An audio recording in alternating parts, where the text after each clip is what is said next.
And once we met up with them, I was like, okay, let me start at least like looking at some games and different things. But for the most part, there were a lot of cool things like Rare and hello everyone, Gaming with Passion reboot week 3. Today we got a special episode for you guys. I was just at RetroWorld Expo over the weekend. I know I've been talking about that for a little while. We have some pickups from that I want to talk a little bit about. We got our game that I'm passionate about of the week. We got other plans coming up, so be sure to stay tuned. So first things first, went to RetroWorld, got to meet up with Bill and Alex from the Gaming Collecting Podcast, which I will have their links in the description of this video.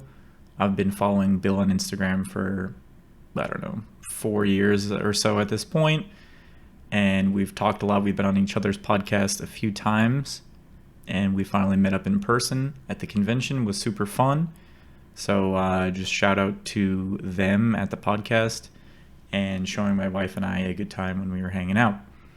So to get into it, RetroWorld, like I said last week, I didn't really have many expectations, didn't really know how it was going to be. It was a very big convention hall, just one floor as far as like vendors go. And I don't know, I guess based off the name RetroWorld, I was expecting more of like vintage related things, not necessarily video games, but it is a video game convention. So primarily, I would say probably 80% of it was video game oriented. There were definitely some artists in kind of faux artist alley on both sides, but the majority of those people were video game related art anyway, or just anime inspired art. There were like a few random ones. I think there was one for some kind of like good smell spray, and my wife commented on it because it was just like the funniest thing to see at a convention, like a spray to smell good, like nobody was talking to them. The people looked so out of place. It was pretty funny. So that was an interesting one. They also had like vehicles, like the Back to the Future style, like DeLorean, a Beetle that looked like Herbie but was not the same kind of Beetle. There was like a custom-made Yoshi like moped that was really cool, and just all kinds of cool stuff. So that was really interesting. The vendors were all pretty good. I didn't take a look at everything, but the artist alley was pretty nice. Video game vendors were good. There were like a few select toy vendors, which I was excited about, but unfortunately, again, it was a lot of like new toys, Funkos, all that kind of stuff. I was kind of hoping to see more of a, loose retro action figure style booth, something like that, but I didn't really see much of that. So I was on the hunt the whole weekend, not the whole weekend, the whole day to find something Digimon related that I didn't already have. And I think out of everything we found 4 different things that I didn't have, none of which I got. There were 2 plushies, like it was a Tentomon and Biomon, I think. They were like literally this tall, and they were $20 each. I don't think they ever made them in the US, but I didn't really feel like spending $20 for those. There was also a really cool transforming Gabumon to Metal Garurumon. I think they remade these a few years ago, but they're like die-cast metal. But I think that was $120. So again, not really something I was interested in getting, but kind of cool to remember about those. I didn't remember that they had released those. I think those were like a Bandai thing or something. I'm not even sure if they came out here, if you had to get them through like toy distributors. And then the 4th thing, which my wife pointed out, which was funny, they had like a section for auctions there, and one of the games being auctioned off was Digimon World 4 for Xbox. The grade, I think, was fairly low, like a 9.0A or something like that. So either way, not a game I care about at the top of my Digimon list for a system that I don't own, and with the grade that, I would probably want something better. And I don't really collect graded games. I'm eventually going to do some kind of graded game experiment at some point. I just don't know when that's going to happen. But I filmed the first section for that like a year ago with anticipation of doing it, but never did. So anyway, I didn't get any Digimon related things, so let's start talking about what I actually did get.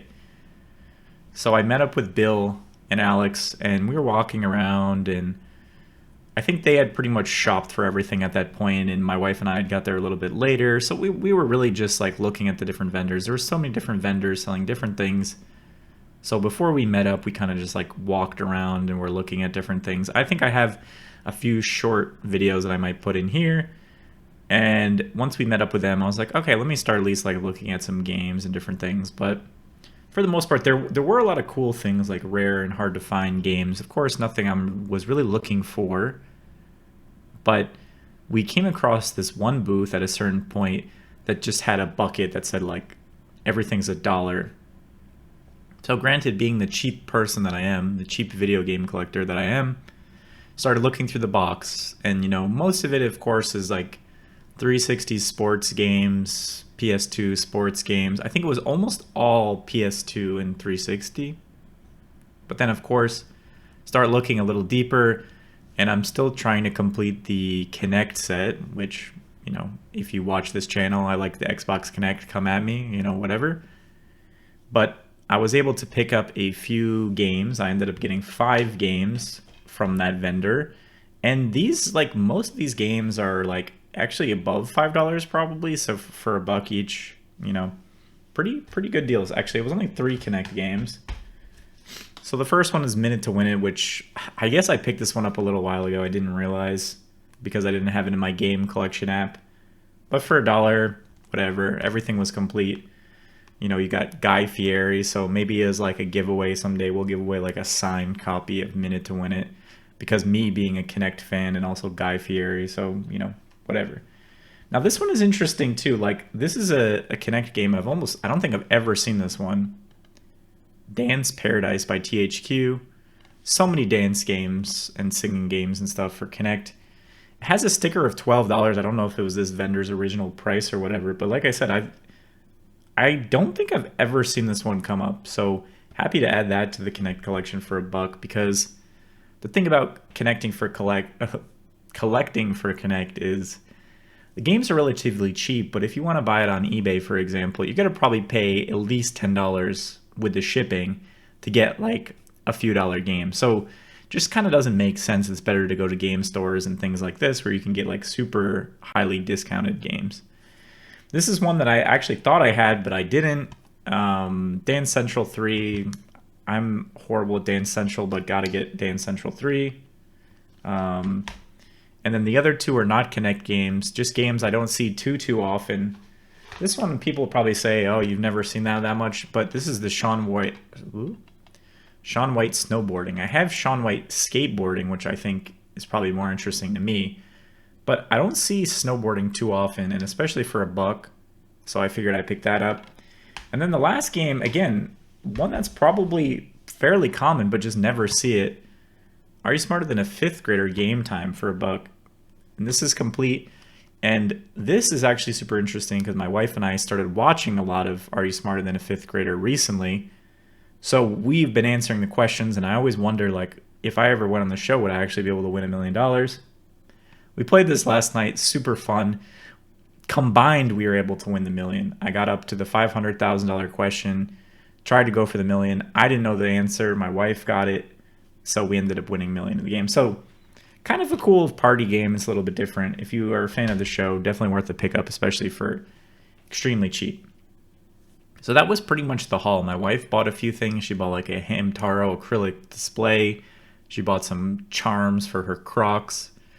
Overall, I probably could have bought something just for the sake of buying it, but I feel like at something like that, I would rather get like a deal on something or just little odds and end things that I need to fill out the collection.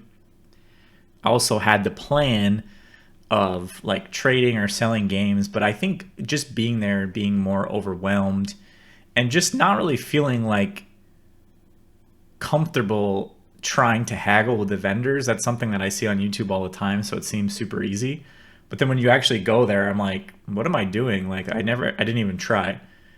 So that was kind of interesting. I expected to at least get maybe a few $100 in trades or selling, and then be able to actually pick up something pretty cool that I wanted. But that didn't happen, but it's all right. It was just the first game convention. There's also like I got a sticker. I forget the name of it. Not a sticker, a postcard for. There's another one in upstate New York. Retro. I can't remember the name of it. Retro Game Con, I think it's called. So that might be something interesting as well that I might be able to go to. Just depends on timing and things like that. So overall experience, super fun. Glad to finally meet up with some friends that I made over the years. They're really fun to hang out with in person. It was fun to collect and not collect, to go around and like try to convince Bill to buy things that he didn't need to buy, but I knew he would. So that was cool.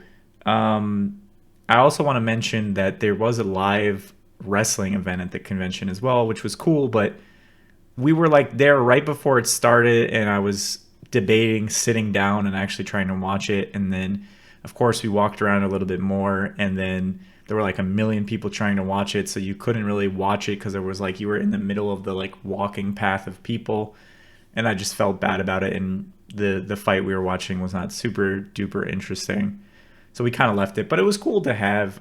There were panels and stuff. I feel like the setup of this convention, they kind of had the panels in one part, like right in the middle of all these video games and then the convention floor. So it was really noisy, and I hope that the people that had their talks there were actually able to be heard. Just walking by, it was even difficult to hear these people. So I don't know. I didn't go to any of them. The other thing, if you went way down, there were like all kinds of video games set up, just like pretty much every console you could ever want to play, a bunch of arcade games. My wife and I first tried to play Street Fighter, but of course it wasn't working. So we couldn't settle the score to see who the better Street Fighter player is. But then when we met up with Bill and Alex, we ended up going back to the video games, and Bill and I played a round of Dragon Ball Z Tenkaichi, I don't remember which one, 2 or 3 or something. And then we saw they had a Saturn setup with the Bomberman game, which has up to 10 players. So the 4 of us sat down, stood up, and played the Bomberman game, which was so cool. It was on a huge TV because I didn't realize, because there's so many players, your character on the screen is like this big. It's really hard to see. Super fun.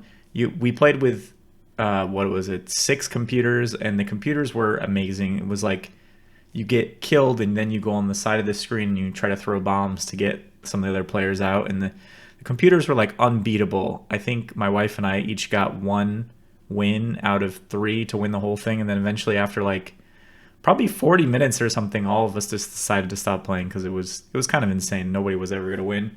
But super fun experience. I've never played Saturn before. Probably never will again. Never thought I would ever play that version of Bomberman in person. So that was really, really cool. That's the kind of stuff that I think is fun to go to these conventions for. I wanted to say one note at the end as well, which is the very, very back of this convention floor, there were like refreshments, which were, I think, just a few food items. It was just something I had imagined, like with a huge convention, you would see a lot more food. And as far as I could tell, it was just like pizza and other basic things. So ended up not really eating for multiple hours. So that was just something, I guess. I've only been to one convention at one place. I was hoping for something maybe a little bit more, maybe like more interesting foods or different video game related like snacks or something. I don't know. But anyway, overall, pretty good experience. If I'm still in the area, I'll definitely check out the convention again next year and hopefully have, better plans for picking up more stuff for the collection or going out of my way to try to like trade and sell more. So that's that. So I think that's a pretty good recap for that part. So let's go into the normal part of the podcast. Let's talk about a game I'm passionate about. This one, if you're a long-time fan of the channel, you probably know that I already talked about this a little bit, but this is a Kinect game. So I thought, since I picked up a few Kinect games, let's talk about a Kinect game that I really like. And this is Disney's Fantasia Music Evolved, and it was made by Harmonix in collaboration with Disney, and it's a rhythm game, but it's a rhythm game where you basically use your hands and stuff as the controller. Remember, it was all about the Kinect. Use yourself as the controller. All gimmicks aside, the game is very fun. It's a very good rhythm game. There are a lot of different songs. There's stuff from modern pop, classic rock, classical music, hip hop, like techno, that kind of stuff. And the gimmick of the game is really that you get to mix the music however you want. Throughout your playthrough of the game, you unlock like 3 different versions. It can be like a percussion, like only percussion rendition. It can be electric versus acoustic. I think one is like super techno-y, and they're all different for all the different songs. And you can switch between them whenever you want, or you could keep it the same for the whole song. And they're like little like remix features that you have to like wave your hand to do certain things. But anyway, the game is really cool. Nobody ever talks about it. Eventually I'll do a full review of it. I had it in my like I think top 5 Kinect games you need to check out. But I want to do a whole review about it and say, you know, this might be, in my opinion, like the Kinect game if you ever want to check out playing Kinect games. This is what I would say to start with. So I only discovered this game, I think it was, I don't know, probably like 2017 or something like that, when I first started getting into Kinect. And it was one of the first games I played, and I was like, wow, this game is actually pretty good. And then I like tried to look around, and it was like no one really talks about it. Like not that many people have actually played it. So I just want to highlight that and say it's a good game. Check it out. I bet you didn't even know Harmonix had a game. Besides, I think they did Dance Central too, right? Yeah. Besides Dance Central. And in my opinion, aged extremely well, especially compared to Dance Central. So that's your little hidden gem Kinect game of the month or something like that. And I wanted to mention too, this is the 3rd week in a row of the podcast. Hope people are enjoying it. The views are doing pretty well. I'm surprised that people are kind of enjoying this kind of slower, relaxed vlog style compared to my usual longer term videos that take forever. YouTube's algorithm seems to be kind of liking it as well. So I think that's a cool thing. I'm going to keep doing these periodically, and then hopefully on the side also be able to, you know, do some actual long-term content. Kinect videos coming. Finally got the 360 set up. So I'm trying to think of a way to capture, I think I talked about this, but the webcam to show myself, but also game capture the actual Kinect games. Because I did find out if you do see Kinect content on YouTube, it's usually just the actual video. For some reason, you know, when you capture, you just see the game. You don't, even though there is a like a little camera on the screen, that is not actually captured. So you have to actually do both yourself. And I think that would offer a really cool perspective. I think it might turn into something as well where it might be like one video per game as I go through my collection of Kinect games and try to really like sort out which games are good and which games are also just garbage. Because there are like 4 or 5 even besides the ones that I pointed out in that original video that are really good that I want to do standalone reviews for and suffer through some of the garbage games. Sonic, I'm looking at you, baby. Future Schnick here. So the reason why there was a week skipped for the podcast was because I was on vacation. I had this whole episode ready to go, and for whatever reason, in like rendering of the video got completely messed up. So I had someone tell me that, so I took it down. And so now I'm adding this week's podcast to the end of last week's podcast, so you get a double long podcast. So last week I was on vacation, so I didn't do a ton of game hunting really or anything like that. But there were some things. Let me just do one thing here.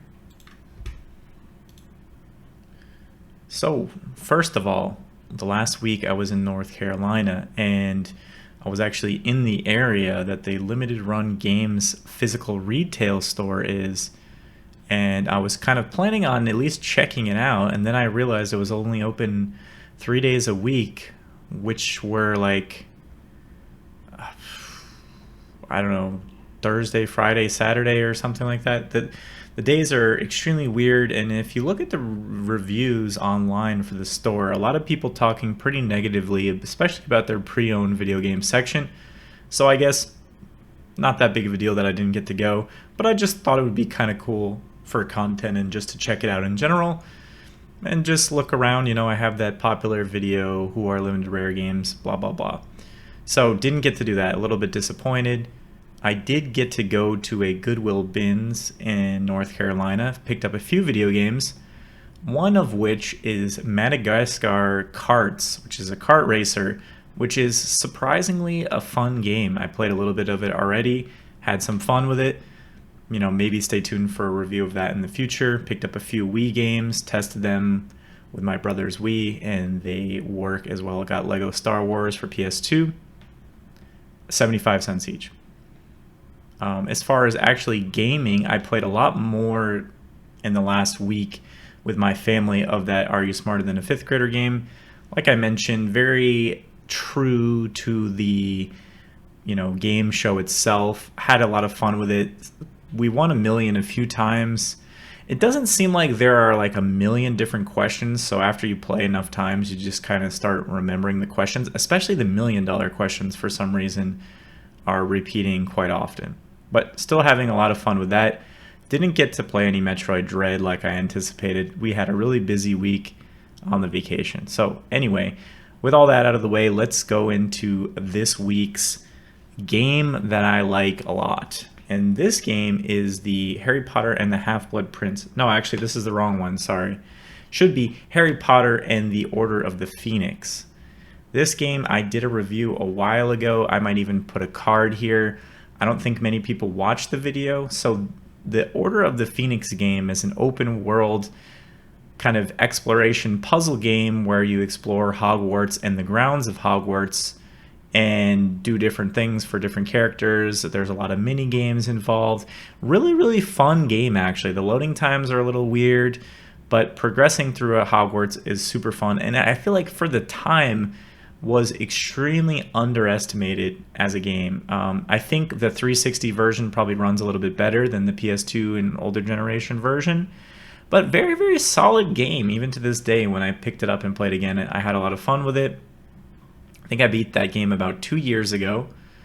And, with Hogwarts Legacy that came out, people were really excited about an open world Harry Potter game, which has already existed for a pretty large amount of time. So just want to highlight that game as kind of laying down the groundwork for the next generation of Harry Potter games. What else is new in my life? So another thing, I did start recording the Xbox Connect footage like I had previously mentioned.